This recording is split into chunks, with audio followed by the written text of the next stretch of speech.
Friends, आज का जो हमारा टॉपिक है वो है सेल सिग्नलिंग। तो यहाँ पर हम पहले बात करेंगे some basics of cell signalling के बारे में। तो यहाँ पे मैंने इसको 3 पॉइंट्स में डिवाइड किया है। सबसे पहले सिग्नलिंग का मतलब क्या है। तो हमारे पास एक लाइगेंड मॉलिक्यूल होता है और जब वो एक रिसेप्टर से बाइंड करता है, जैसे हमें पता है बायोलॉजी में हमने कई जगह पढ़ा होगा, जैसे एंजाइम और सबस्ट्रेट की एक दूसरे के लिए एफिनिटी होती है, वैसे ही एक पर्टिकुलर लाइगेंड की एक रिसेप्टर के लिए एफिनिटी होती है।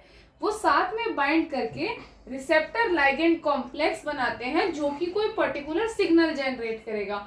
हो सकता है कि वो डेवलपमेंट का सिग्नल हो, डिवीजन का सिग्नल हो, डिफरेंशिएशन का सिग्नल हो, कोई भी सिग्नल हो सकता है।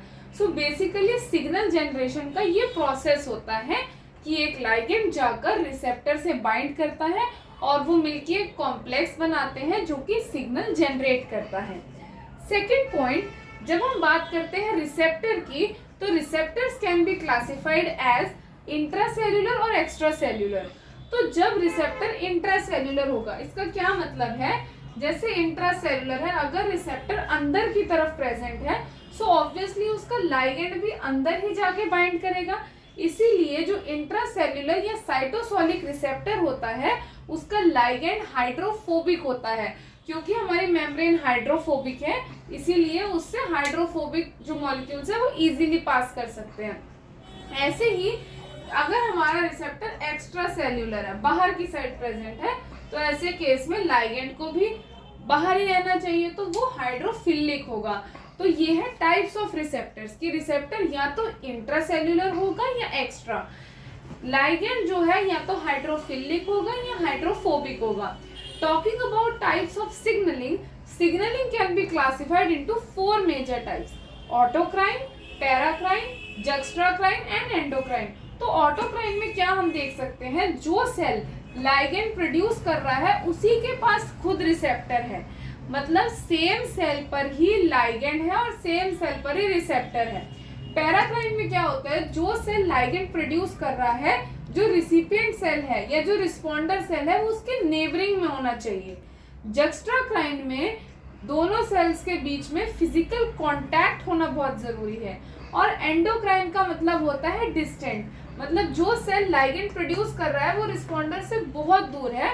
ऐसे केस में ब्लड वेसल्स के थ्रू जो है लाइगेंड को लेके जाया जाता है। Now we will be talking about G protein coupled receptor. इस वाली वीडियो में हम सिर्फ जीपीसीआर की एक ही सिग्नलिंग कवर करेंगे। सबसे पहले जीपीसीआर, जी प्रोटीन कपल्ड रिसेप्टर जो है वो एक सर्पेंटाइन रिसेप्टर है। तो सर्पेंटाइन टर्म का क्या मतलब है, दैट इज आप हम देख सकते हैं 1 2 3 4 5 6 7, ये मेम्ब्रेन को 7 टाइम्स क्रॉस करता है। सेकेंड पॉइंट, जी प्रोटीन जो है वो एक ट्राइमेरिक प्रोटीन है। ऐसा नहीं है कि ऑलवेज ट्राइमर ही होता है, जब हम आगे रास प्रोटीन पढ़ेंगे वो मोनोमेरिक भी होता है। तो जी प्रोटीन की बात करें तो वो ट्राइमेरिक है, इसमें 3 सब यूनिट्स होती हैं, अल्फा, बीटा एंड गामा। तो हमें ये 2 फैक्ट्स याद रखने हैं, that is GPCR is a serpentine receptor and it is a trimeric protein. तो अब हम स्टार्ट कर रहे हैं अपनी सबसे पहली सिग्नलिंग, जी protein coupled receptor pKa camp pathway. तो यहाँ हम देख सकते हैं देयर आर टोटल 8 स्टेप्स। सबसे पहले क्या होता है, जब तक लाइगेंड नहीं है, लाइगेंड के एब्सेंस में रिसेप्टर में तीनों यूनिट्स प्रेजेंट है, अल्फा, बीटा, गामा, ये स्विच्ड ऑफ है। जैसे ही लाइगेंड आएगा तब क्या होगा, लाइगेंड रिसेप्टर कॉम्प्लेक्स बनेगा जिसकी वजह से एक्टिवेशन हो जाएगी। अल्फा जो है वो जीटीपी से बाउंड हो जाता है, जबकि बीटा और गामा इससे सेपरेट हो जाता है, यानी कि ये कॉम्प्लेक्स अब एक्टिवेट हो गया। जैसे ही ये एक्टिवेट होगा तो यहाँ पर एक कैस्केड चल पड़ता है। कैस्केड का मतलब है एक के बाद एक स्टेप्स होना।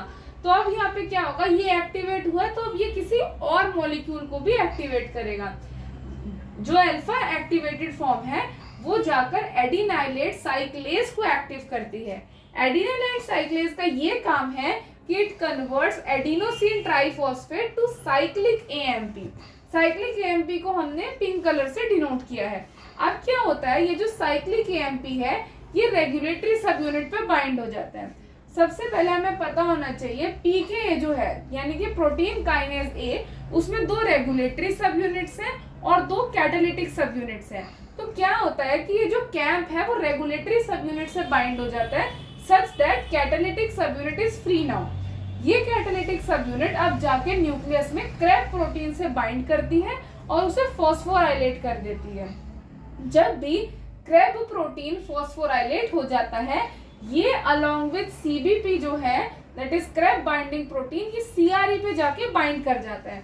सीआरई की फुल फॉर्म है कैंप रिस्पॉन्स एलिमेंट, और वहां जाकर ये कुछ ना कुछ रिस्पॉन्स क्रिएट करेगा। यहाँ पे जो एक जानने वाली बात है कि हमें पता होना चाहिए कि जब भी कोई काइनेज होता है, जैसे यहाँ पे प्रोटीन काइनेज ए है, तो काइनेज का काम होता है फॉस्फोराइलेट करना, मतलब फॉस्फेट ऐड करना।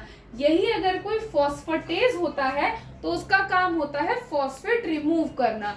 तो this is all for the video. In the upcoming videos we will cover about more signalling of the GPCR receptor. Thank you very much.